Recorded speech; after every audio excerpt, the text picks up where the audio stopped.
Hi there, Sharon Peterson here with simplycanning.com, where you can find home canning food tutorials and advice taught in a way that even a beginner can get their pantry filled. So I have a question today from a reader, and it's very brief. It's from Virginia, who lives in Washington. She says, I want to process green beans in half pints for an older friend, but I can't find out how long I should process them.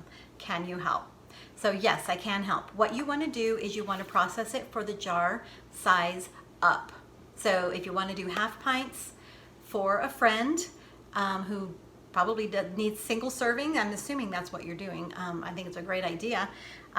You just want to process it for the pint size jar. You don't want to take that pint size processing time and cut it in half because you have a half a pint. Don't do that. Go ahead and process it for the full pint size.